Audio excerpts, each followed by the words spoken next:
الحمد لله رب العالمين والعاقبة للمتقين ولا عدوان إلا على الظالمين وأشهد أن لا إله إلا الله وحده لا شريك له ولي الصالحين وأشهد أن محمدا عبده ورسوله وصفيه من خلقه وخليله سيد الأولين والآخرين اللهم صل عليه وعلى آله وصحبه ومن اتبعهم بإحسان إلى يوم الدين أما بعد. Mes chers frères et sœurs, le thème de notre khutbah aujourd'hui, avec l'aide d'Allah Tabarak wa Ta'ala, est le chagrin du prophète alayhi salatu wassalam pour sa communauté.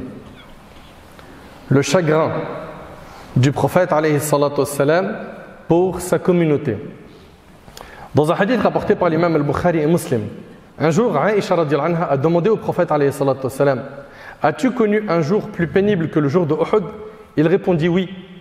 J'ai supporté de la part de ton peuple des choses plus pénibles encore, et la plus grande souffrance qu'ils m'ont infligée a été le jour d'Al-Aqaba.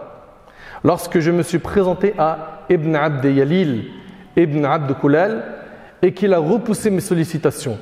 Regardez ce qu'il va dire ici, alayhi salatu wassalam. Je m'en suis retourné le visage marqué par l'inquiétude et l'amertume. Il était triste. Ça lui a fait mal au cœur de voir que le message de l'islam est rejeté par Quraysh. Il est rejeté à Taïf. Que les gens, non seulement ils rejettent le message, et ils critiquent le porteur du message. Alayhi salatu wassalam.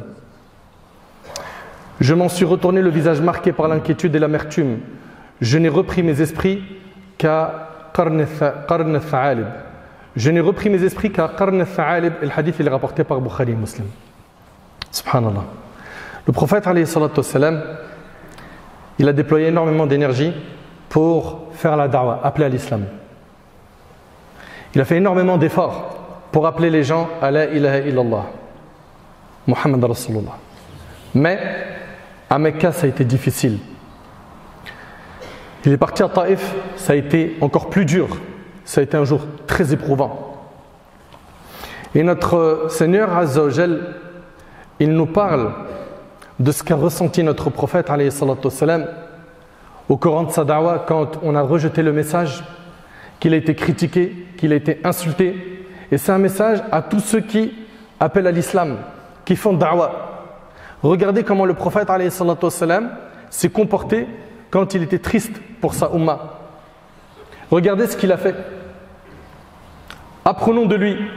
Allah Ta'ala nous dit: قَدْ نَعْلَمُ إِنَّهُ لَيَحْزُنُكَ الَّذِي يَقُولُونَ فَإِنَّهُمْ لَا يُكَذِّبُونَكَ وَلَكِنَّ الظَّالِمِينَ بِآيَاتِ اللَّهِ يَجْحَدُونَ. Nous savons qu'en vérité, ce qu'ils disent te chagrine. Or, vraiment, ils ne croient pas que tu es un menteur. Mais ce sont les versets, c'est-à-dire le Coran, mais ce sont les versets d'Allah que les injustes renient. Le prophète a été très peiné de voir les gens s'égarer et refuser le message de la vérité. Allah Tabarak wa Ta'ala dit: فَلَا تَذْهَبْ نَفْسُكَ عَلَيْهِمْ حَسْرَاتٍ. Ne te consume pas de chagrin pour eux. Ibn Abbas radhiyallahu anhu a dit que l'explication de ce verset est: ne te consume pas de chagrin pour eux parce qu'ils ont délaissé la foi. Et Allah Tabarak wa Ta'ala il dit: فَلَعَلَّكَ بَاخِعٌ نَفْسَكَ عَلَى آثَارِهِمْ إِن لَّمْ يُؤْمِنُوا بِهَذَا الْحَدِيثِ أَسَفًا. Tu vas peut-être te consumer de chagrin parce qu'ils se détournent de toi et ne croient pas en ce discours. Et combien de fois, subhanallah, on voit des gens qui veulent réformer autrui, qui veulent appeler au bien, et quand ils voient que les gens refusent le message, ils ont mal au cœur. Et jusque-là, c'est très bien. Mais c'est après, comment est-ce qu'ils réagissent? Est-ce qu'ils restent en conformité avec le livre d'Allah et la sunna du prophète sallallahu alayhi wa sallam? Est-ce qu'ils font ce qu'a fait le prophète sallallahu alayhi wa sallam quand il était chagriné? Et qu'est-ce qu'il a fait alayhi sallam quand il était chagriné? Eh bien, on va le voir, Inch'Allah, tout au long de cette khutbah. Ici, Allah Tabarak wa Ta'ala nous dit également qu'il a dit au prophète alayhi salatu wassalam: وَلَقَدْ نَعْلَمُ أَنَّكَ يَضِيقُ صَدْرُكَ بِمَا يَقُولُونَ. Et nous savons certes que ta poitrine se serre à cause de ce qu'ils disent, car ils l'ont traité de menteur et ils l'ont critiqué. Et parfois il y a des gens qui appellent au bien dans la da'wah, dans l'humanitaire, ils font le bien et ils reçoivent des critiques et ils lâchent tout. Pourquoi tu lâches tout? Toi, à partir du moment où tu es sincère pour Allah Tabarak wa Ta'ala, tu vas tout droit.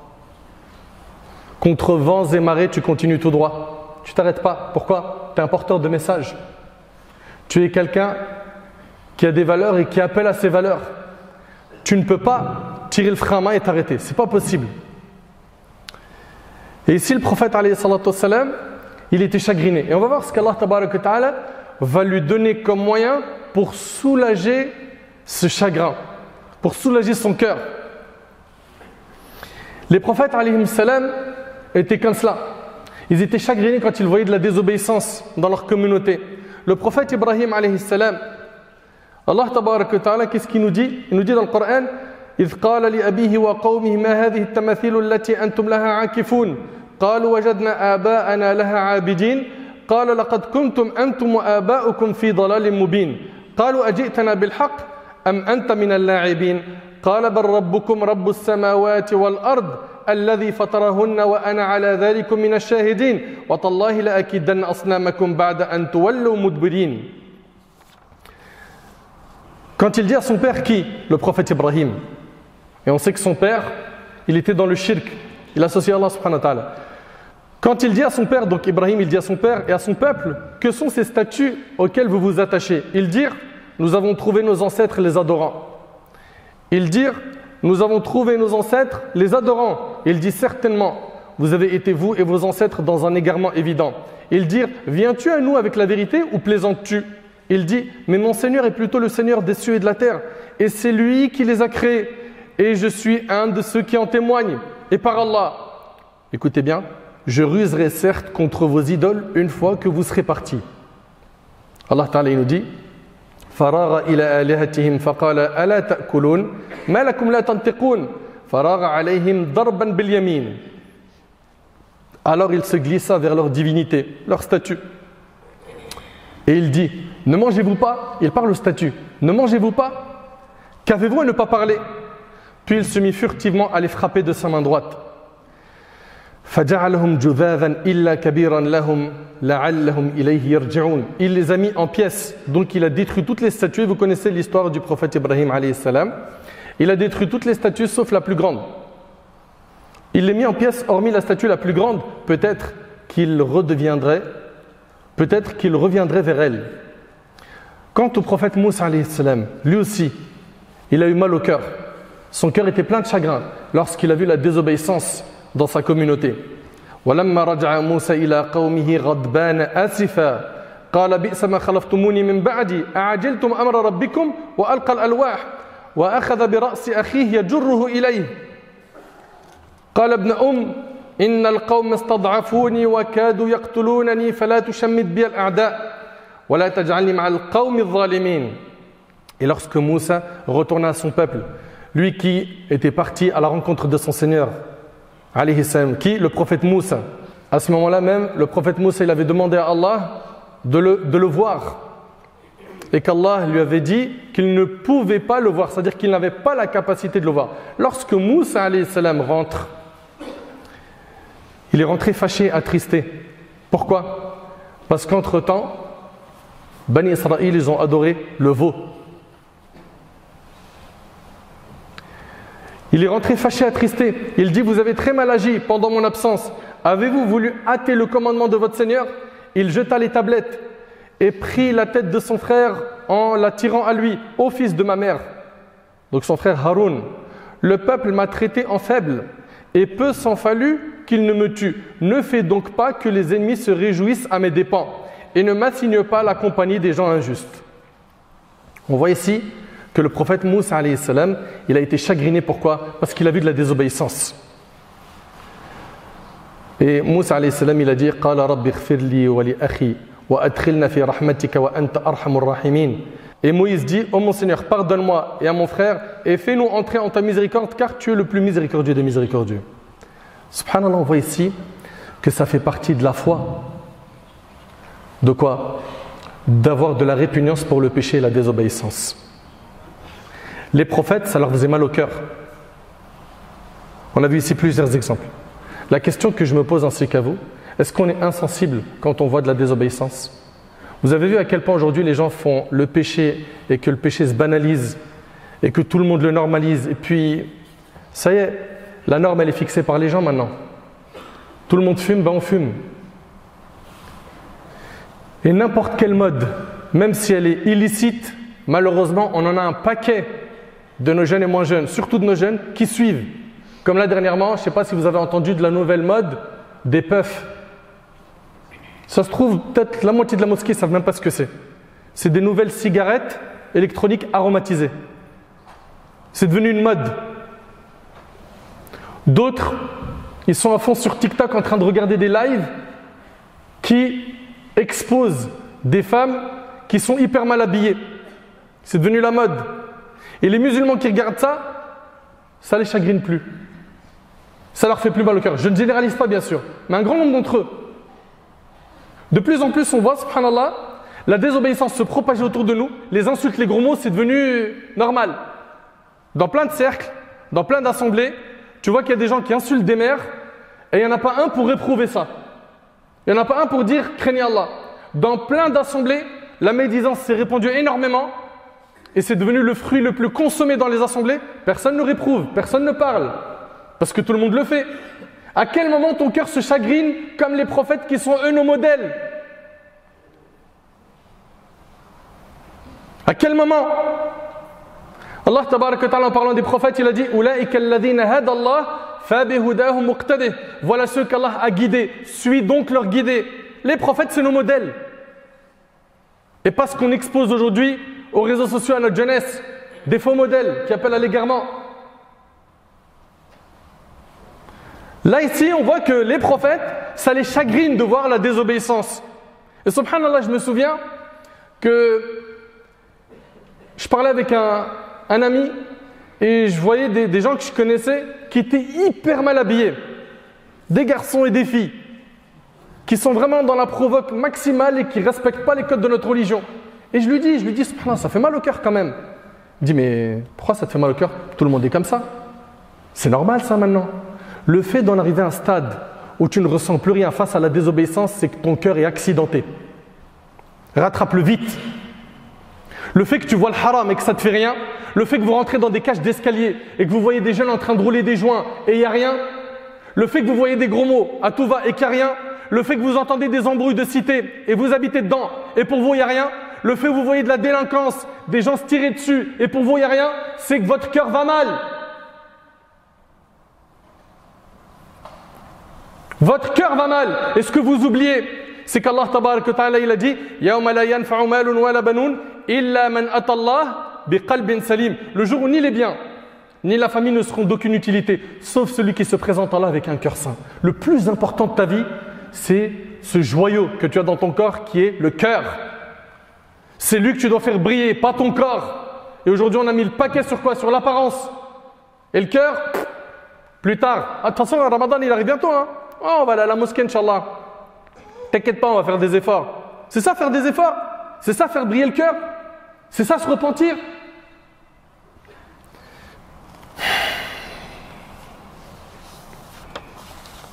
Est-ce que ton cœur est rempli de chagrin quand tu vois de la désobéissance? Est-ce que votre cœur est chagriné de voir qu'aujourd'hui, n'importe qui prend la parole et parle au nom de la communauté?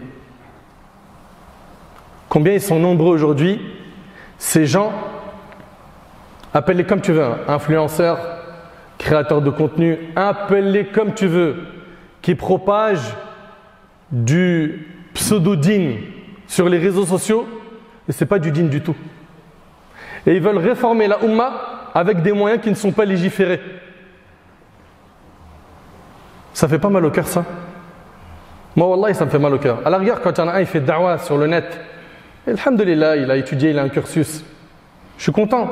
Mais quand on voit aujourd'hui que n'importe qui parle de religion, et ils disent n'importe quoi, c'est surtout ça qui est grave. Ils disent n'importe quoi. Et souvent, ils ne savent même pas qu'ils disent n'importe quoi. Pourquoi? Parce que faible bagage et personne ne vérifie leur contenu. Ils n'ont pas de cheikh, ils n'ont pas un éducateur au-dessus d'eux qui lui dit « Oh, stop, habs, tu vas où là ?» Ils sont en roue libre. Non, mais mon frère, je voulais faire le bien. Comme l'ont dit les salafs, ils ont dit combien de personnes veulent faire le bien, mais ils ne l'atteignent pas.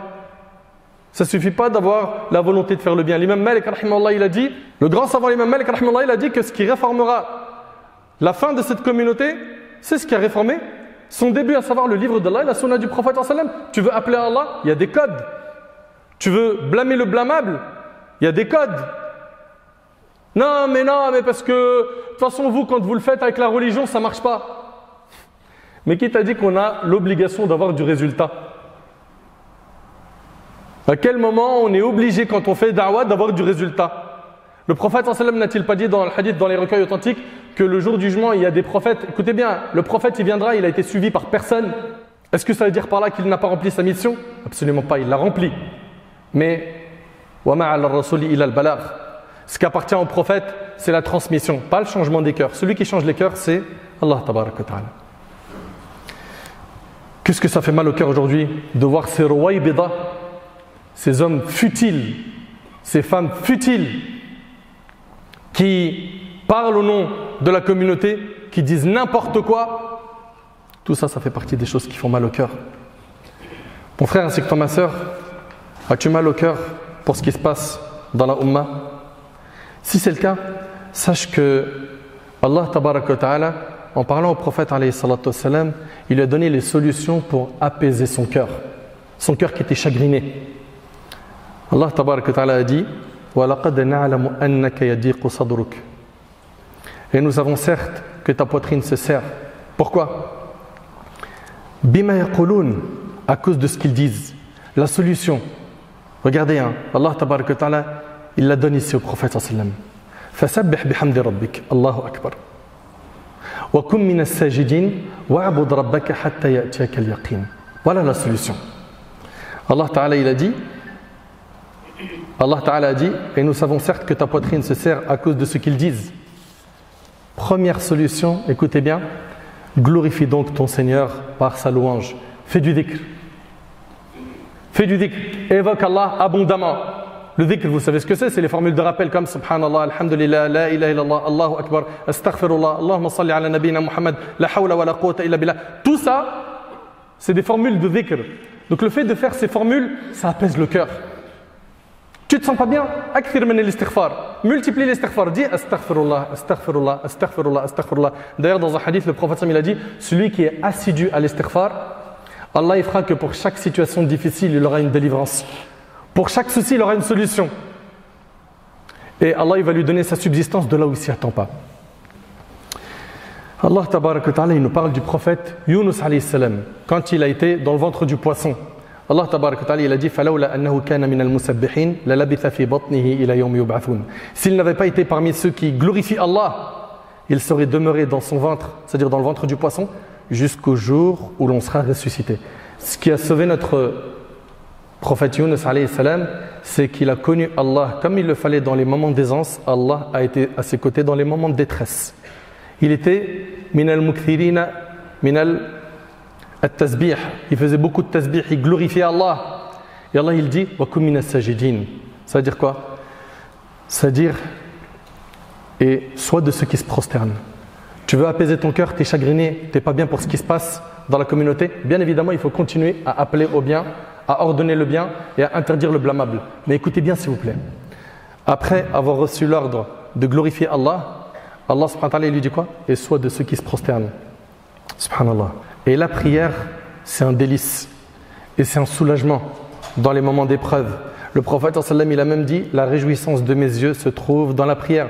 Et le prophète sallam, dans un hadith rapporté par Muslim, il a dit, le moment où l'individu est le plus proche de son Seigneur, c'est lorsqu'il est prosterné. Lorsqu'il est prosterné pour lui, pour Allah. Multiplie alors les invocations. Et notre bien-aimé alayhi salatu wassalam, il disait à Bilal, apaise-nous avec la prière au Bilal. Apaise-nous avec la prière au Bilal. Allahu Akbar. Et le prophète sallam, il a dit, dans le hadith de Abdullah ibn Amr, qui est rapporté par l'imam Ahmad, celui qui est assidu donc à la prière, elle sera pour lui une lumière, un argument et un sauvetage le jour du jugement. Tandis que celui qui n'y est pas assidu, il n'est pas assidu à la prière, il n'aura ni lumière, ni argument, ni sauvetage, et il sera le jour du jugement avec Qarun, Fir'aun, Haman et Ubay ibn Khalaf. Sache donc, mon frère ainsi que toi, ma soeur, que si tu veux soulager ton cœur, qui est chagriné à cause des critiques que tu reçois, à cause du fait que les gens ils sont dans l'égarement, akthir min al-dhikr, multiplie le dhikr, wa akthir min al-salawat, et multiplie les prières. Allah Ta'ala dit wasta'inu bis-sabri was-salah, et cherchez secours dans l'endurance et la prière. Puis Allah Ta'ala, il termine ce verset en disant wa'bud rabbaka hatta ya'tiyaka al-yaqin, et adore ton Seigneur jusqu'à ce que te vienne la certitude. La certitude ici, c'est la mort. Donc, tu as le cœur qui est chagriné, multiplie les formules de dhikr. Multiplie les prières pour qu'Allah tabaraka wa ta'ala te soulage, te facilite, et adore Allah jusqu'à ton dernier souffle. Adore Allah même si tu es parmi les seuls là où tu habites à adorer Allah. Adore Allah tabaraka wa ta'ala et accroche-toi à la religion même si de plus en plus les gens s'égarent et ne veulent pas adorer Allah subhanahu wa ta'ala comme il le faut. Adore Allah tabaraka wa ta'ala même si vous êtes très peu dans ta famille à adorer Allah tabaraka wa ta'ala. Adore-le, soumets-toi à lui et tiens bon dans les moments de trouble. Parce que celui qui tient dans les moments de trouble, sa récompense, elle est immense. Et notre prophète, il nous l'a dit, que vers la fin des temps, il viendra des temps de trouble, des moments difficiles où celui qui s'accroche à sa religion, c'est comme s'il tenait une braise de feu dans sa main. C'est dur. Et le prophète a dit, l'islam a apparu étranger et il redeviendra étranger comme à ses débuts. Et il a dit, Touba lil ghuraba, félicitations aux étrangers. On lui a dit, qui sont les étrangers? Il a dit, ceux qui s'accrocheront à la vertu lorsque les gens seront dans l'égarement. Accroche-toi. Accroche-toi, la récompense qui t'attend, elle est immense. Et le prophète, il a même dit que dans ces moments de trouble, l'homme ou la personne qui fera des bonnes actions, elle aura la récompense de 50 personnes. On lui a dit 50 personnes parmi nous ou parmi eux, il a dit parmi vous. C'est-à-dire 50 compagnons, t'imagines? C'est-à-dire que celui qui s'accroche à sa religion dans les moments difficiles, il a la récompense de 50 compagnons. C'est immense. Bien évidemment, on n'atteindra jamais leur mérite, mais en récompense, on gagne énormément. Abdullah ibn Mas'ud radiyallahu anhu a dit, la jama'a, le groupe, c'est d'être sur l'obéissance d'Allah, même si tu es seul. Et gardez en tête, Allah Ta'ala il dit, wa in tatawallaw yastabdil qawman ghayrakum thumma la yakunu amthalakum. Et si vous vous détournez, il vous remplacera par un peuple autre que vous, et ils ne seront pas comme vous. Vous voulez pas du djinn? Vous serez remplacés par d'autres personnes qui seront meilleures que vous. Ici, on voit que notre bien-aimé alayhi salatu wassalam et les pieux ont été chagrinés de voir de la désobéissance. Et si c'est ton cas, ton cœur brûle quand tu vois de la désobéissance, alhamdoulilah, c'est un très grand bien. Maintenant, derrière, tu dois continuer à ordonner le bien, interdire le blâmable avec ce qui nous a été dicté dans la religion. Et rappelle-toi que ce qui va soulager ton cœur, c'est dhikr, c'est la prière et t'accrocher. Accroche-toi à la religion. J'implore Allah tabaraka wa ta'ala de me faciliter ainsi qu'à vous de tenir sur le din jusqu'à notre dernier souffle. J'implore Allah tabaraka wa ta'ala de nous accorder la clairvoyance, de nous accorder la guidée, de nous accorder la véracité dans nos paroles et dans nos actions, de nous accorder la sincérité.